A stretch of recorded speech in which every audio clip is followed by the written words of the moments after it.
I'm just stubborn, man. I just never give up. I mean, there's no world where I ever would have quit.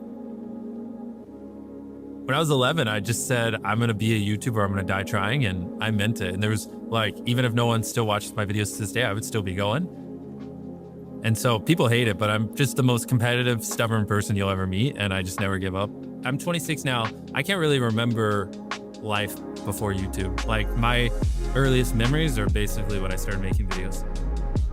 I found out that when I was at a young age, probably around 11, that there were YouTubers that are making hundreds of thousands of dollars a year.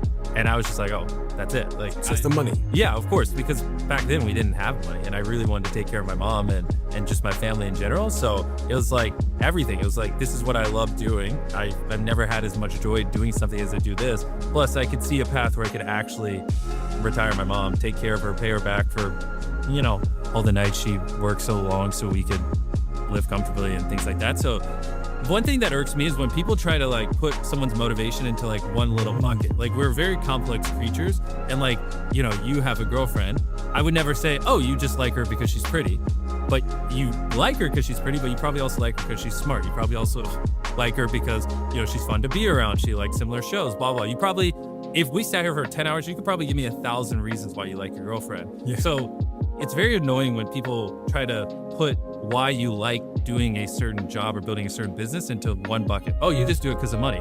What if I do it because I like money and I enjoy it and it's a way to do this and it's a way to communicate with people and community and these other things, you know what I mean? And I think that's a common flaw we try to do. It's like, it's not that simple.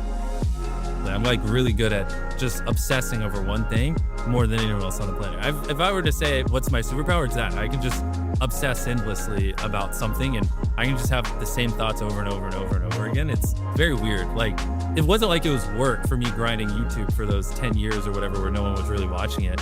It's just like kind of who I am.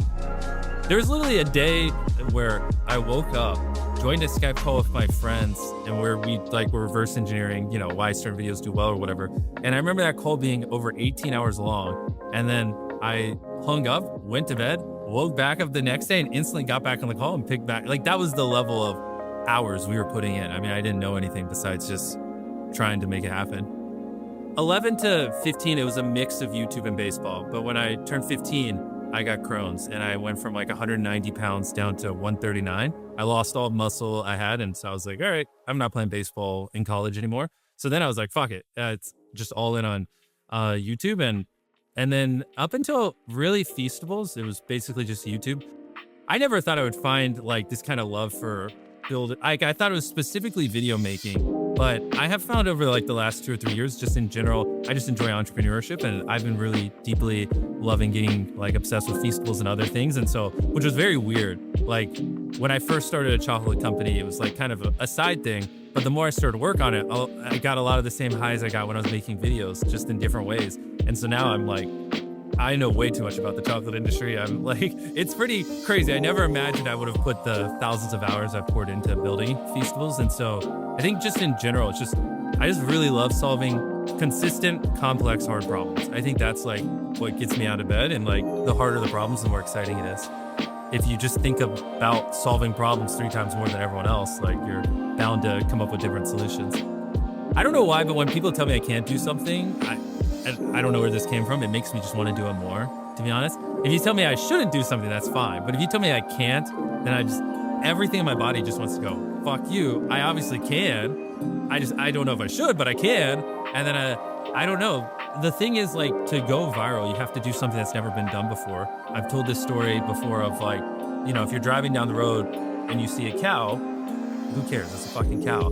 But if you're driving down the road and you see a purple cow, you're like, you've never seen that before. And it's something you weren't expecting. You're going to go, holy shit. And you're going to go tell your friends about it. You're going to remember that. You'll probably even think about it randomly once every couple of years. Why the fuck was there a purple cow? And it's like, it's the same thing. Just one was a little purple. And it like, you can apply that same analogy to ideas. Like when you're scrolling through social media to find a video to watch, there's things that, you know, have been done before. You've seen, you know, roughly similar to stuff before. You're just going to scroll past it. You'll never think about it again. Just like you'll never think about a fucking cow on the side of the road. And then there are ideas that are like the purple cow idea, which is what I try to do, which are things that make you go, what the fuck? I've never seen that. Like, I have to click this or I'm not going to be able to sleep tonight because like, why is this video, no way they did this, right? But those typically are very hard. And usually to get that purple cow effect, they've never been done before. And if something's never been done before, there's usually a reason, because it's very fucking hard. So you just kind of have to train yourself to like not resent very difficult, complex, hard, original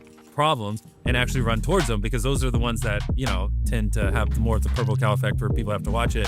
And viewership's very exponential. It's way easier to get 50 million views on one video than it is to get 1 million views on 50 videos, right? And because it like kind of goes exponentially, and it's like, you know, pretty winner take all on the top videos, like you just really have to lean into that purple cow effect, if that makes sense. I just don't like working with mediocre people. I mean, I really just can't stand it. It's the fastest way to make me depressed, is if I have to work with someone who's just not all in and just loves what they do.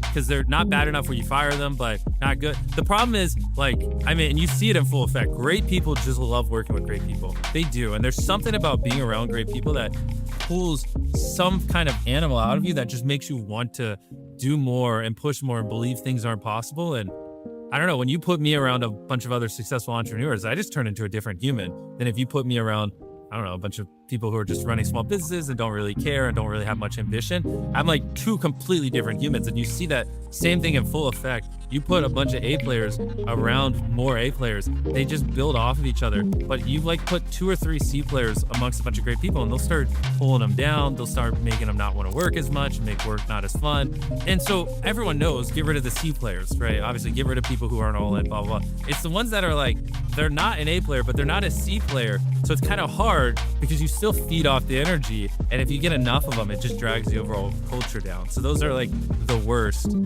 I mean, not everyone can be these like world-ending monsters. You know, there are a lot of mundane things like, I mean, the book controller in accounting, I mean, probably doesn't have to be the best in the world. But, you know, when it comes to like the mission critical things like making videos and things like that, you like just the great people got to be surrounded. Like that's one of your number one jobs as leaders, just to make sure your great people are working with other great people. Cause that's like the number one reason why people leave jobs isn't money. You know what I mean? It's like number 4 on the list. Don't ask me to list them all. I don't remember. I just know the number one thing is, do they enjoy who they're working with? And people will leave their job because they hate working with people way before they'll ever leave because of money.